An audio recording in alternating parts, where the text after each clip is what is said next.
Bismillahirrahmanirrahim. Assalamualaikum warahmatullahi wabarakatuh. Innal hamdalillah nahmaduhu wa nasta'inuhu wa nastaghfiruh wa na'udzu billahi min shururi anfusina wa min sayyiati a'malina. Man yahdihillahu fala mudilla lahu wa man yudlil fala hadiya lahu. Ashhadu an la ilaha illallah wahdahu la syarika lah wa ashhadu anna Muhammadan abduhu wa rasuluh. Allahumma salli wa sallim wa barik ala nabiyyina Muhammad wa ala alihi wa ashabihi ajma'in.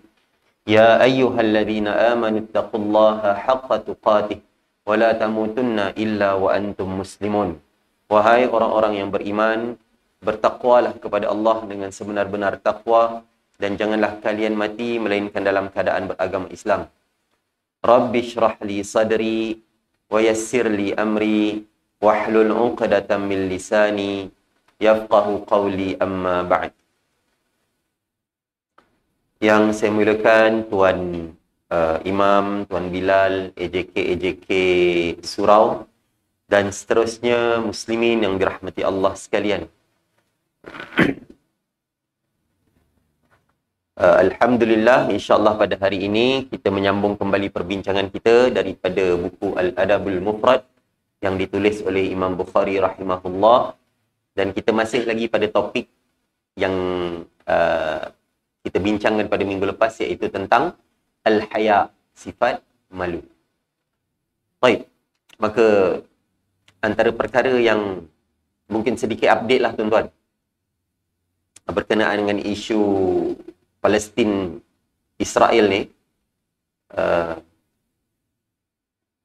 Houthi Yaman telah mengumumkan bahawa dia peranglah. Dia dah mula menghantar roket-roket. Tapi Israel kata dia dah dapat mematahkanlah beberapa aerial attempts. Jadi wallahu a'lam. Cuma Houthi ni sebenarnya Syiah ni tuan-tuan, dan dia backed by Iran sebenarnya. Jadi tak apalah. Yang penting sekarang ni ceritanya kita dah kena ingat dah, yang ni adalah bukannya isu di antara Ikhwanul Muslimin, yang ni geng Salafi, yang ni geng firqah-firqah dalam Islam ni kan. Perpecahan dalam Islam ni tak. Dia dah cerita antara peperangan antara orang Islam dan bukan Islam sebenarnya. Peperangan dia adalah peperangan antara Muslimin dan juga kafirin. Orang-orang Islam dan juga orang-orang yang kafir, yang memang musuh-musuh pada agama Islam. Maka asalkan siapa-siapa aja yang menyokong Islam tu, maka kita akan gembira dengan perkara itu.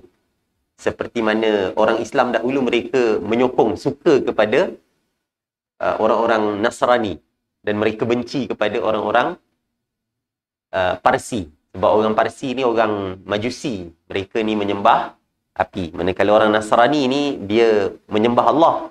Tapi ada penambahan-penambahan. Jadi mereka lebih suka kalau Nasrani ni yang menang.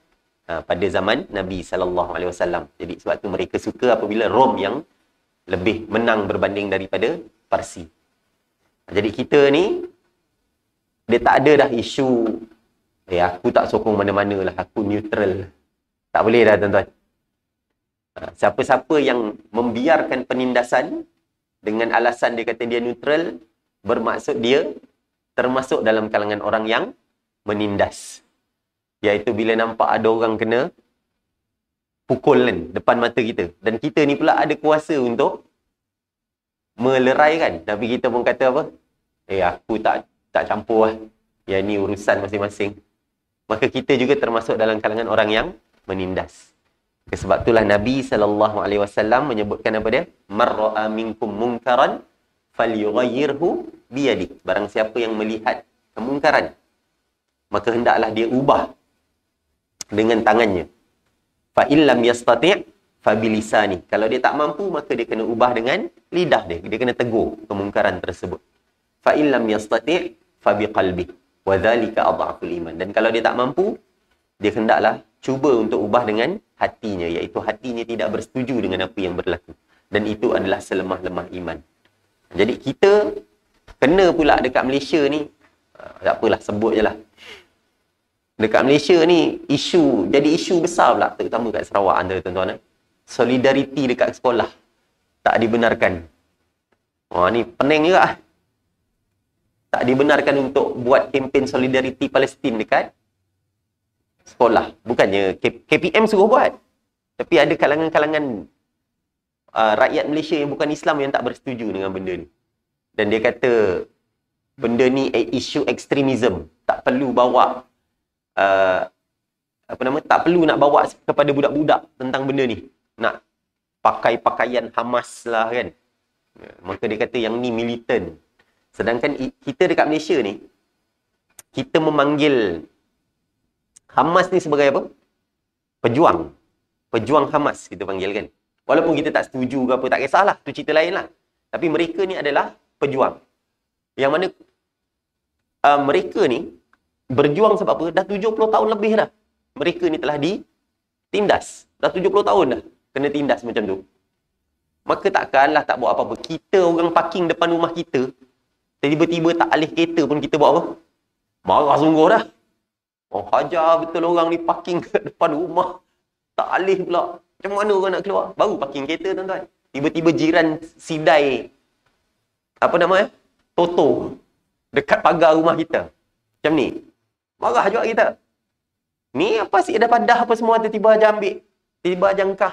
Kita akan marah. Ni tuan-tuan bayangkan, selama 70 tahun mereka ni occupied.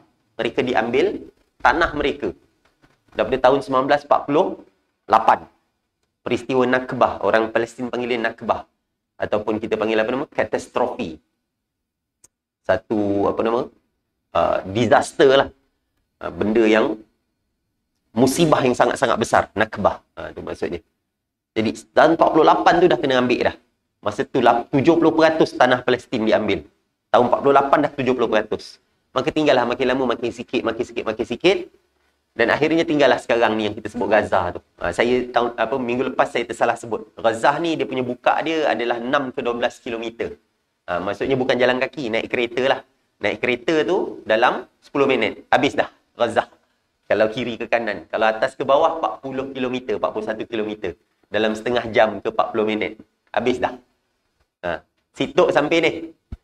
Sampai Kuching aja lah. Sampai airport. Ya aja. Gaza. Lebih kurang. Sik besar.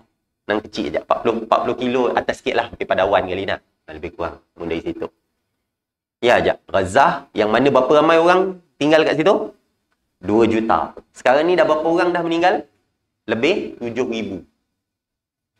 Lebih 7,000. Ni semalam saya cek. Hari ni saya tak cek lagi. Semalam lebih 7,000. Dah 8,500 dah sekarang kan. Budak-budak yang meninggal 3,000 lebih. Ya Allah tuan-tuan. Kalau kita tak ada hati nurani kan, memang pelik lah. Sama ada Islam ke bukan Islam, apabila kita tengok kanak-kanak, budak-budak yang telonglai dekat tangan mak ayahnya. Ada anak-anak yang menangis tak tahu mana mak ayahnya. Ada budak-budak yang terkeluar tulang tuan-tuan. Anak kita tu macam umur anak saya umur 6 tahun, 5 tahun tu, tulangnya terkeluar. Dekat tulang lutut dia tu. Takkanlah kita tak ada belas kasihan, tak ada hati nurani kan. Lagi pula itu saudara-saudara yang sama agama dengan kita, yang menyembah Tuhan yang sama, yang mana tak ada Tuhan selainnya. Yang mana kalau mereka ada dengan kita ni, kita akan solat bersama-sama dengan mereka. Sama, kita akan duduk satu saf. Mereka tu saudara-saudara kita. Jadi, paling-paling tidak ada duit sikit, bagilah bantuan kan. Mana-mana yang kita percaya macam, apa yang ni sikit, Aqsa Sharif tu. My Care ke apa nama kan. Dan juga jangan lupa doa lah. Doa jangan putus lah tuan-tuan. Dan kita kalau nak post pasal dalam media sosial ni, fikir-fikir sikit lah. Janganlah kita nak cerita pasal benda-benda yang selain daripada Palestin, tak berapa elok lah. Cerita pasal kita berjalan-jalan lah, kita pergi apa nama tu, seronok makan makanan sedap lah kan. Sedangkan kita ni patutnya dalam hati kita, kita ada rasa yang mana kita ni sakit hati kita dan juga terasa beratnya disebabkan apa yang menimpa kepada saudara-saudara kita. Sebabkan Nabi dah sebut masalul mukminin kan, apa nama, perumpamaan bagi orang yang beriman ni, Di antara mereka ni dalam kasih sayang adalah seperti satu badan. Yang mana kalau satu anggota sakit, maka seluruh anggota yang lain pun akan rasa sakit juga. Dan akan jadi demam, akan rasa tak selesa, akan tak dapat tidur disebabkan ada satu anggota yang sakit. Maka begitulah kita orang yang beriman. Tak adalah, janganlah, hati-hati sikitlah nak post-post pasal benda-benda ketawa-ketawa ke apa ni, tak perlulah. Waktu-waktu macam ni lagilah tak sesuai. Jadi biarlah kita banyak memperingati adanya. Tuan-tuan bayang kalau 8,500, saya bagi perumpamaan itu semalam, solidariti dekat sekolah. Sekolah saya ada 800 orang je. 10 kali ganda sekolah tu. Maksudnya kalau kita bayangkan maknanya 10 buah sekolah dekat Kuching ni, mati semua orang. Sampai tahap macam tu. Bukan sikit, 8,500 tuan-tuan. Penduduk Kuching ni pun tak berapa, ada 1 juta. Ada, tak sampai kan? Kuching tak sampai 1 juta. Mana ramai sangat. Gaza tu, yang kecil tu, 2 juta penduduk. Dan sekarang isu dia apa lagi tuan-tuan? Selain daripada kena bom, mereka dah kena blok elektrik dan juga air. Budak-budak yang lahir tak cukup hari tu, yang perlukan incubator, mesin tu habis dah. Semua dah tak dapat dah. Meninggal budak-budak tu. Habis dah. Dan kemudian air, mereka terpaksa minum air-air yang air-air kotor lah, kita panggil air-air yang tercemar. Yang mereka minum tu je lah yang mereka dapat gunakan sekarang. Petrol pun tak boleh masuk, maka kereta tak boleh gerak. Jadi mereka gunakan apa? Keldai tuan-tuan. Bawa keldai, belakang tu ada botol air. Jadi dah macam zaman-zaman batu sikit pun ada juga. Kita tengok, ya Allah, sampai tahap macam tu sekali. Susah kehidupan mereka tuan-tuan. Jadi bila kita bayang balik kan, hidup kita ni yang kadang-kadang kita rasa susah. Ya Allah, mereka mengimpikan kehidupan seperti kita. Yang mana kita ni tak susah manalah bila kita compare dengan mereka ni. Tak susah lah hidup kita. Cukup ada tempat tidur, makan cukup, terlebih lagi.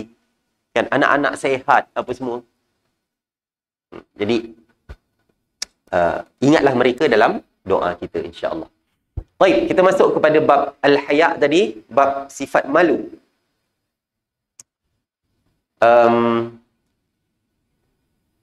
Okey. Hadis yang ke-600. Hadis yang ke-599. 598 dah. Okey, 599 tentang sifat malu ni. An Abi Sa'id radhiyallahu anhu qala kana an-nabiy sallallahu alaihi wasallam ashadda haya'an min al-'adhra fi khidriha wa kana idza kariha shay'an 'arafnahu fi wajhi. Daripada Abu Sa'id radhiyallahu an, Abu Sa'id Al-Khudri, dia kata Nabi sallallahu alaihi wasallam adalah orang yang sangat pemalu, yang mana sifat malunya ni lebih lagi daripada anak dara yang berada dalam biliknya. Nabi ni sifat malunya sangat-sangat tinggi. Memang sangat pemalu. Jadi Nabi kalau benda yang bukan berkaitan dengan agama, benda tu tak bercanggah dengan agama, maka Nabi kadang-kadang malu nak tegur. Contohnya, para sahabat duduk dekat dalam rumah Nabi, tak balik-balik. Nabi nak tegur, suruh balik, malu. Diam aja. Kita pernah sebut pasal benda ni, tak silap. Iaitu sampai turun ayat Al-Quran, tuan-tuan. Bila turun ayat, baru Nabi baca ayat tersebut. Maka beredarlah para sahabat. Kalau tak, Nabi nak tegur, suruh orang balik pun, malu. Nabi ni sangat pemalu. Nabi tak meminta-minta. Contohnya Nabi SAW nak ikutkan ahli keluarganya bukan orang susah. Dia ni adalah menantu kepada Abu Bakar As-Siddiq, menantu kepada Umar bin Al-Khattab. Dia ni juga adalah bapa mertua kepada Uthman bin Affan. Semua orang kaya tuan-tuan, semua bisnes. Tapi Nabi SAW pada akhir umurnya, apabila wafatnya Nabi SAW, Nabi ada baju perisai yang telah dipajak, yang digadaikan, yang belum bayar balik, yang belum ambil lagi. Maksudnya Nabi pajakkan baju tersebut sebanyak lebih kurang berapa 30 sa'. 30 sa' ni lebih kurang 60 kilo apa nama tu? Gandum. 60 kilo gandum. Nabi pajakkan 60 kilo gandum dengan baju tu. Sebab apa Nabi pajakkan, tuan-tuan? Nak ikutkan kalau Nabi minta, pastinya para sahabat bantu. Tapi Nabi sampai pajakkan baju. Ada harta yang rupanya dipajakkan. Nabi tak claim lagi benda tu. Punyalah, Nabi ada sifat malu, Nabi tak meminta-minta kepada orang.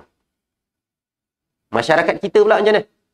Pantang tahu, saudara kaya. Tahu aja, siaplah kau. Terus tiba-tiba telefon, "Oi, aku dengar hari tu kau punya bisnes maju apa semua, tengok masuk TV apa semua kan." Habis semua. Semua mengaku saudara rapat. Hilang sifat malu. Nak minta, macam tu aku nak pinjam duit lah sikit. Macam tu takkan, tak ada apa-apa. Kan kita kalau beli barang dengan kawan ada bisnes ke, buka kedai ke apa. Kita kawan dah 20 tahun, takkan tak ada diskaun. Tak malu betul kita kan. Tak ada. Memang apa nama? Kalau boleh memang nak untung semata kan. Sedangkan kita sepatutnya, kalau dengan lagilah kawan-kawan rapat, lagilah sepatutnya kita bantu. Maka tak payahlah nak minta-minta diskaun sangat. Kan? Tapi bergantunglah. Kadang-kadang ada benda tu yang perlu minta, kita minta jugalah. Tapi bukan semua benda kan. Kadang-kadang kita kan, dengan peniaga-peniaga kecil ni punyalah kita kedekut nak bayar ekstra. Berapa semua sekali makcik? Semua sekali RM5.50. Alah, RM5 dah lah makcik. Kan? Kita yang minta kurang. Patutnya kita lah bayar lebih. Bayarlah ekstra RM6 ke apa kan. Kita pergi makan dekat fast food ke, bayar barang kat pasar raya besar, pernah kita minta diskaun? Boleh? Bayar dekat tu. Dekat H&L kan. RM40 60 sen. RM40 dah lah. Ada tak kita minta? Tak ada. Memang 60 sen tu memang kita bayarlah 60 sen yang ekstra tu. Jadi sepatutnya kita dengan peniaga-peniaga kecil ni tak payahlah, ni sangatlah. Tak payah apa nama? Hegel sangat, nak menawar sangat kan. Okey. Nabi SAW disebutkan lagi dekat kata Abu Sa'id Al-Khudri, wa kana idza kariha syai'an arafnahu fi wajhi. Kalau Nabi tak suka sesuatu, kami akan nampak dekat mukanya. Maksudnya riak muka Nabi ni menjelaskan segala-galanya kadang-kadang. Jadi tahu dah, Nabi tak berapa sukalah benda ni. Terkejut tengok, Nabi rupanya marah pasal benda ni. Jadi diketahui oleh para sahabat bila Nabi tak suka tentang sesuatu. Okey.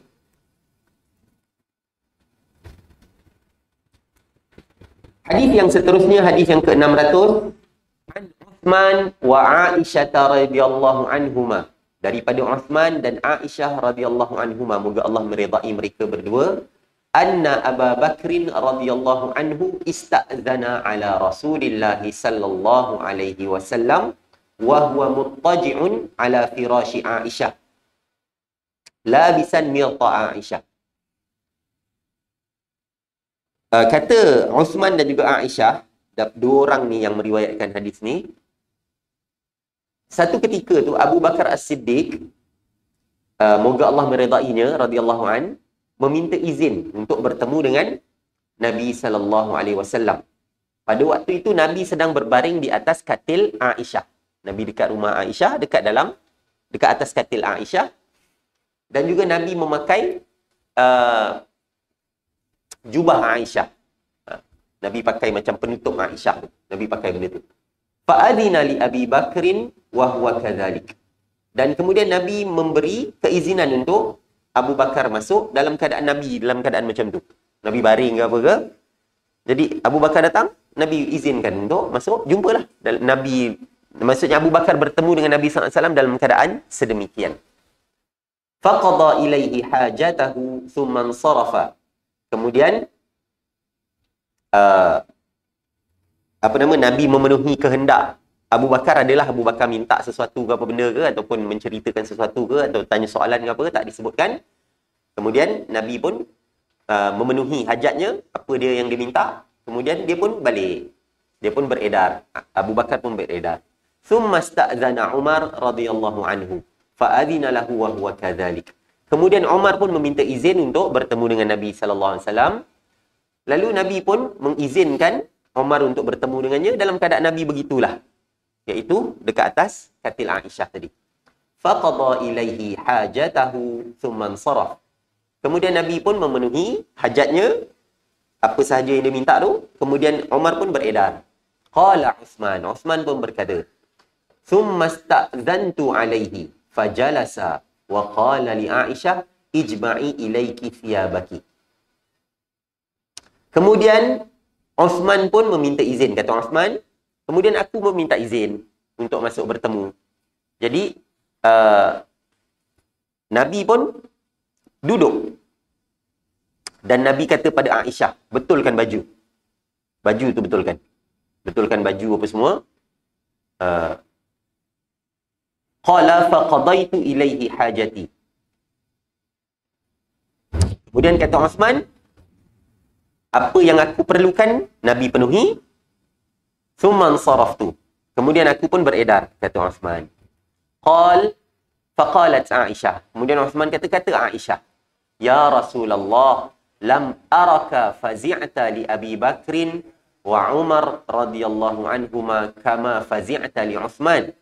Kata Aisyah, wahai Rasulullah, aku tengok engkau ni tak layan, engkau tak buat seperti mana Uthman ni, Abu Bakar dan juga Umar. Iaitu engkau layan Abu Bakar dengan Umar macam biasa je. Kau baring ke apa semua, belasah je lah, tak kisah. Mau masuk dalam keadaan Nabi berbaring ke apa, Nabi sandar ke apa kan. Abu Bakar Umar cakap sesuatu apa semua dan Nabi layan. Kemudian mereka beredar. Tapi bila Uthman, kata Aisyah, aku tengok engkau tak layan macam tu. Kenapa macam tu? Lalu kata Rasulullah sallallahu alaihi wasallam, Inna Uthmana rajulun hayyun wa inni khashitu in azintu lahu wa ana ala tilkal hal alla yablugha ilayya fi hajati. Lalu kata Rasulullah sallallahu alaihi wasallam,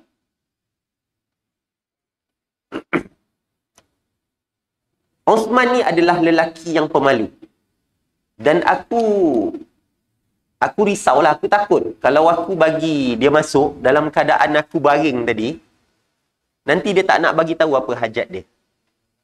Sebab Uthman ni lelaki yang sangat pemalu. Maka bila tengok Nabi dalam keadaan berbaring, nampak macam tak ready ke apa kan, tak ready nak mendengar ke apa, maka Uthman, Nabi risau, Uthman tak nak memberitahu apa hajat dia.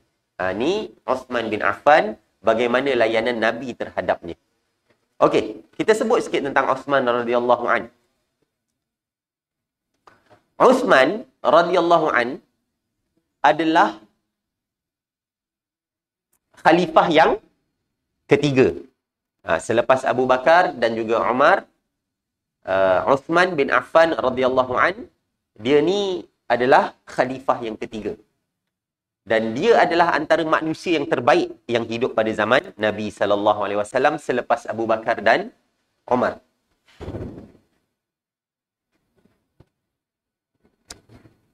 Antara gelaran Uthman bin Affan adalah Dhunnurain. Dhunnurain. Dhunnurain ni maksudnya yang memiliki dua cahaya. Kenapa Uthman digelar sebagai Dhunnurain? Sebab dia mengahwini dua orang anak perempuan Nabi sallallahu alaihi wasallam, iaitu Ruqayyah dan Ummu Kalthum. Dua orang ni. Hebatnya Uthman, Nabi punya sayang kat dia. Pertama Nabi offer dengan dia, okay, kahwin dengan Ruqayyah. Dia pun kahwin dengan Ruqayyah. Kemudian Ruqayyah meninggal dunia. Ruqayyah wafat. Nabi offer dekat Uthman kahwin dengan Ummu Kulsum. Tuan-tuan bayangkan betapa Nabi sayang kat Uthman sampai Nabi offer dua orang anak perempuan. So, mula-mula kahwin dengan ni, okay, meninggal, kahwin pula dengan Ummu Kulsum. Kemudian Ummu Kulsum pun meninggal juga. Nabi kata apa? Kalau aku ada anak perempuan lagi, aku offer lagi dekat Uthman. Maksudnya Nabi sangat sayang kepada Uthman bin Affan radhiyallahu an. Ni tengok, kalau kita lah kan memilih suami untuk anak, maka kita akan pilih yang terbaik kan. Maka begitu juga Nabi. Apatah lagi Rasulullah, pastinya dia akan memilih lelaki yang terbaik untuk anak-anaknya. Dan dia melihat bahawa antara lelaki yang terbaik yang untuk jadi suami kepada anak-anaknya siapa? Uthman bin Affan. Saya tak pasti, nanti saya cek. Saya tak ingat. Rasanya macam kejap, ada seorang nama Umamah. Rasanya ada, tapi tak dapat trace. Yang kita tahu dia punya trace dia, yang ada jalur-jalur yang orang mengaku biasanya adalah daripada Ali bin Abi Talib. Ada anak. Kejap. Sorry. Yang ada anak adalah anak Zainab. Zainab dengan Abil As. Apa nama? Ada seorang anak Nabi tu, Zainab. Yang tu ada anak. Umamah kalau tak silap nama dia. Betul lah, Umamah binti Abil As. Daripada Osman, rasanya tak ada, tak silap saya. Tak ada. Daripada Osman tak ada. Nanti saya cek balik tuan-tuan. Saya pun lupa dah ada ni ke tak. Ada anak ke tidak. Lupa nak cek. Cuma daripada Ali memang ada lah.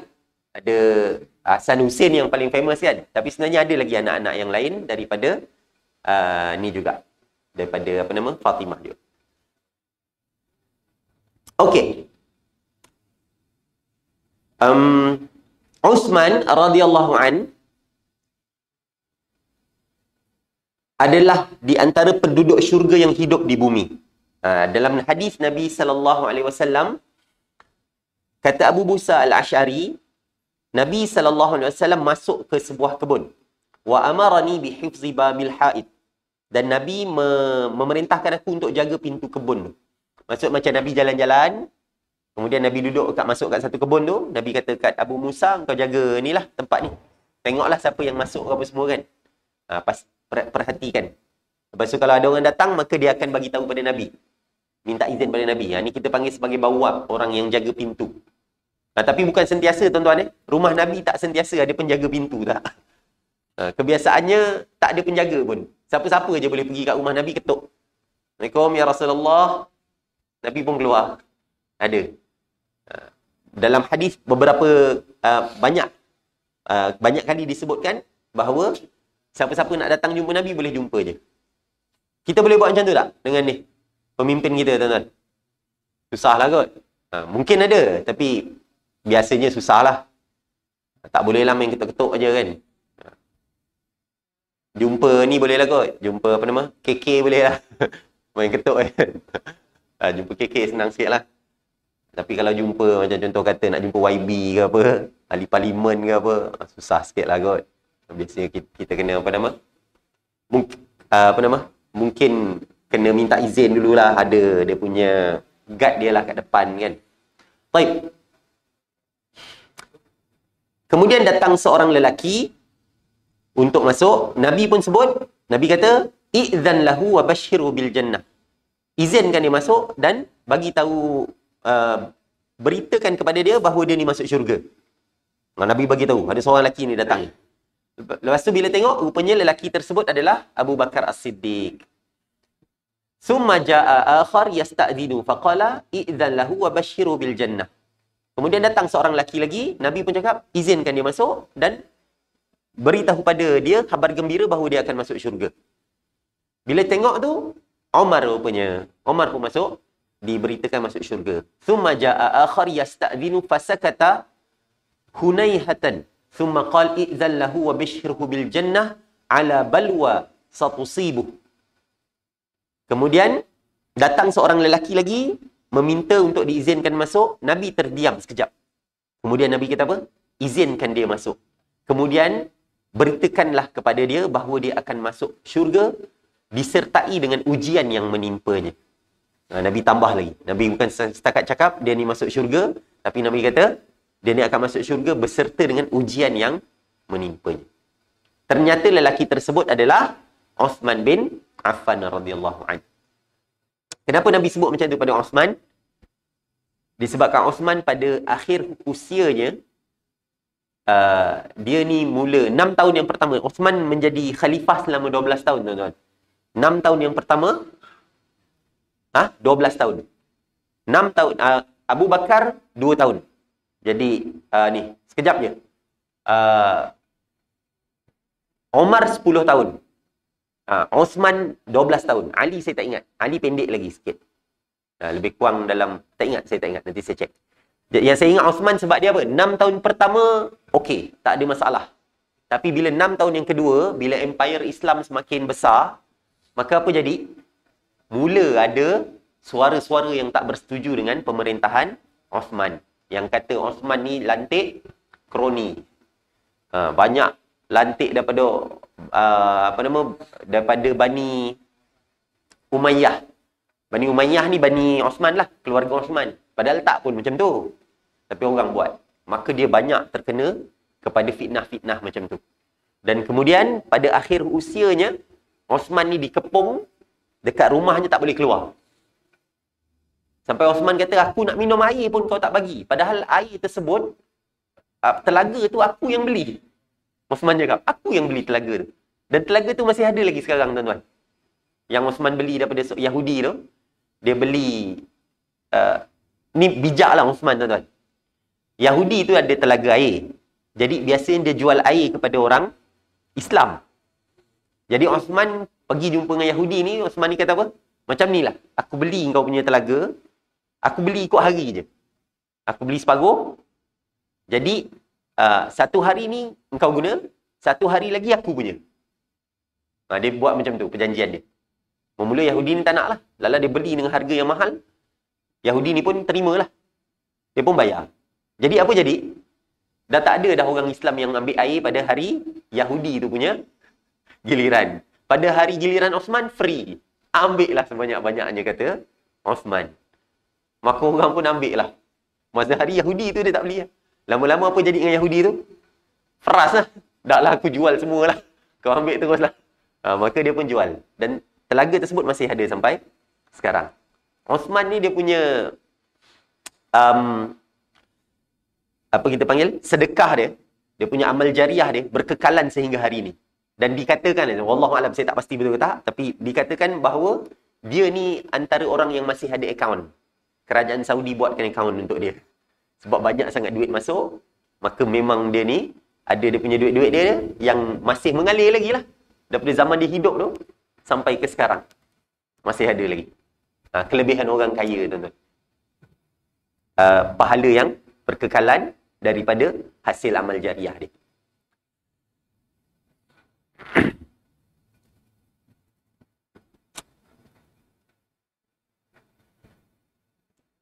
Okey. Yang seterusnya, ada satu hadis lagi yang menyebutkan tentang Uthman ni.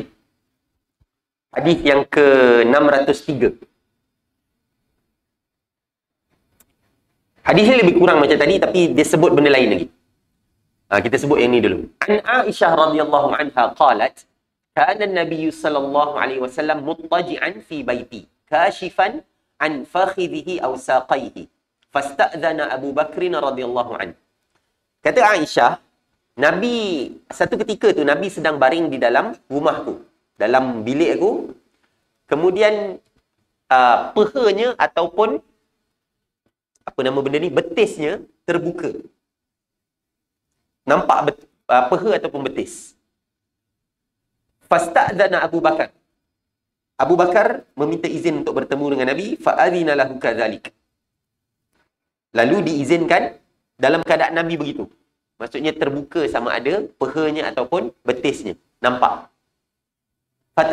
Fatahaddasa. Kemudian mereka pun, dia pun cakap dengan Nabi. Thumma sta'dhana Umar radhiyallahu anhu fa'adhina lahu kadzalik. Thumma tahaddath. Umar pun minta izin kepada Nabi juga. Diizinkan dalam keadaan Nabi begitu jugalah. Nampak kaki dan juga ataupun pehanya ataupun betisnya. Kemudian Umar pun berkata-kata dengan Nabi sallallahu alaihi wasallam. Thumma sta'dhana Utsman radhiyallahu anhu fajalasa an-nabiy sallallahu alaihi wasallam wa sawwa thiyabahu. Kemudian Utsman minta izin untuk bertemu dengan Nabi. Nabi pun duduk. Kemudian Nabi betulkan baju dia. Nabi tutup peha dengan ataupun betis dia ni. Nabi tutup. Qala Muhammad, kata Muhammad yang meriwayatkan hadis ni, wala aqulu fi yaumin wahid.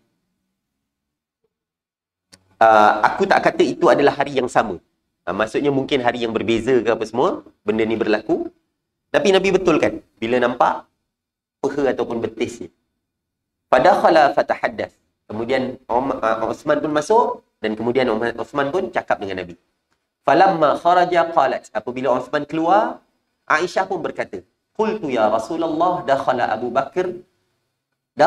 Bakrin falam tahisha wa lam tubali. Thumma dakhala Umar falam tahisha wa lam tubali. Thumma dakhala Uthman fajalasta wa sawaita thiyabak." Kata Aisyah, "Wahai Rasulullah, Abu Bakar datang dan kau tak ada buat apa-apa pun, kau biar je, kau relax aja. Macam tak peduli pun. Tak betulkanlah apa-apa kan. Dan kemudian Umar masuk pun kau tak ada buat apa-apa. Kau macam tak kisah dengan baju kau. Apabila masuknya Uthman, kau duduk dan kemudian kau betulkan baju kau." Kata Nabi SAW, "Ala astahyi min rajulin tastahyi minhul malaikah." Kata Nabi, "Tidakkah, tak patut ke aku ni malu dengan lelaki yang mana malaikat pun malu dengan dia?" Ni hebatnya Uthman radhiyallahu anhu. Maksudnya betapanya Nabi menjaga dirinya apabila berhadapan dengan Uthman radhiyallahu anhu. Nabi sendiri pun ada rasa malu dengan Uthman disebabkan Uthman ni lelaki yang sangat pemalu. Kan? Bukanlah kita ni disuruh untuk jadi malu macam Uthman juga. Taklah juga. Tapi maksudnya kalau dapat, biarlah ada sifat malu. Tak payahlah macam tak berapa peduli dengan orang ke apa kan. Jadi kita ni pakai tu biarlah elok sikit. Bila ada orang datang rumah, tahu ada orang datang rumah lah. Ni kita dengan belengging-lengging tu, dengan baju pun tak pakai apa semua, tengah-tengah potong-potong kan. Tiba bila orang datang, kita pun layan orang dengan macam tu lah tu. Kadang-kadang kan. Maka kalau boleh, ada sifat malu, tutup sikit kan. Macam mana seperti mana yang Nabi SAW lakukan. Okey, daripada hadis ni juga tuan-tuan,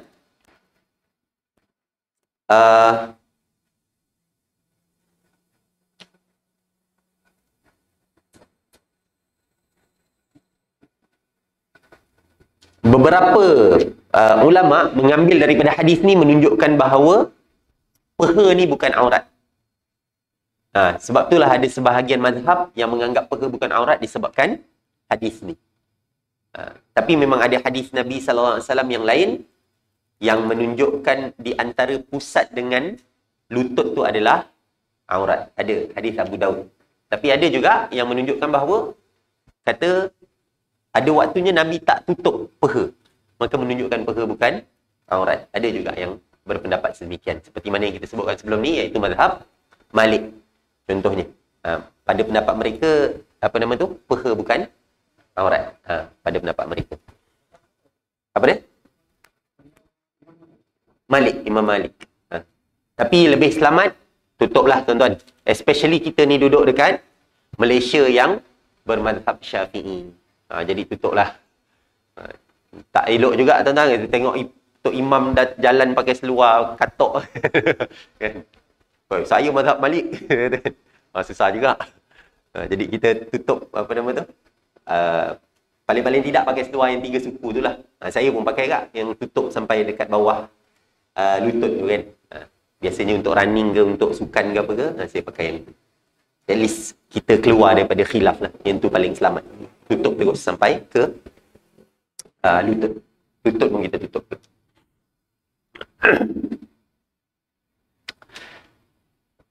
Hadis ini juga menjadi bukti bahawa antara sifat para malaikat adalah sifat malu. Sebelum ni, ada tak hadis yang kita sebut? Pernah Nabi SAW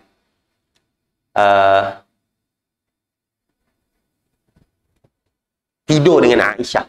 Tiba-tiba Jibril datang. Jibril datang, panggil Nabi.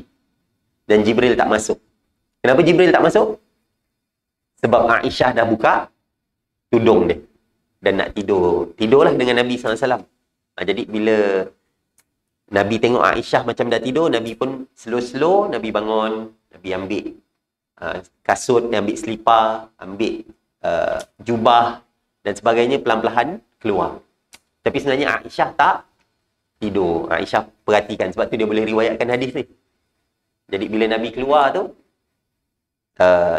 Aisyah follow belakang. Ikut. Sebab apa dia follow? Sebab takut Nabi pergi rumah isteri lain. Isteri Nabi pun jealous, tuan-tuan. Apatah lagi isteri kita.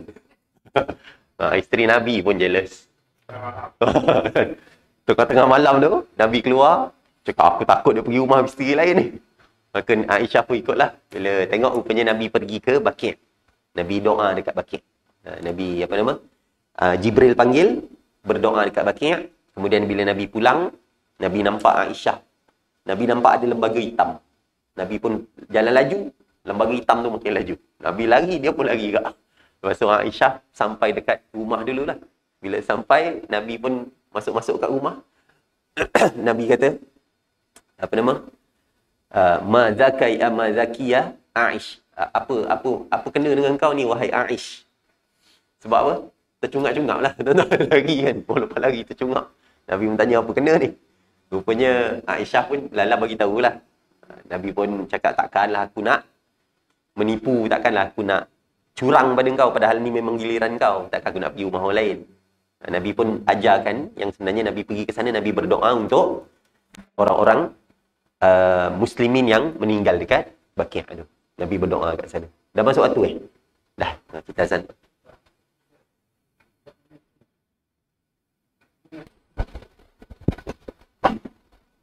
Bismillah, alhamdulillah.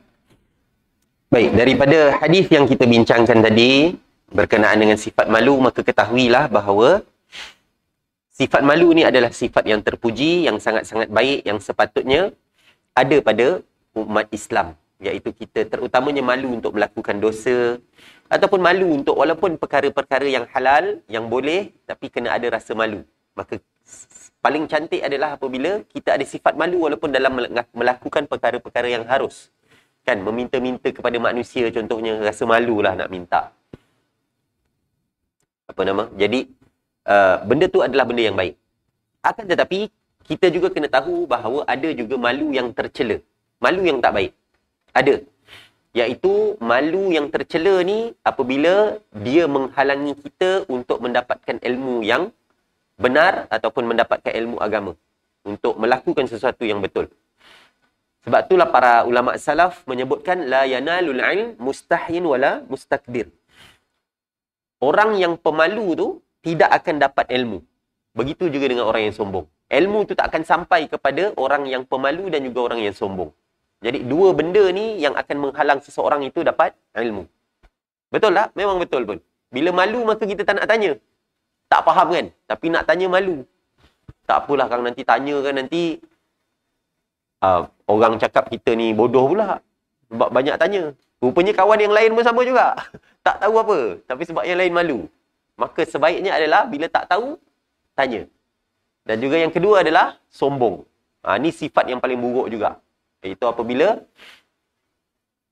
disebabkan sombong, maka dia tak nak mendengar terlebih dahulu tentang apa yang diperkatakan. Dia terus tak setuju ataupun dia kata, ini merepek.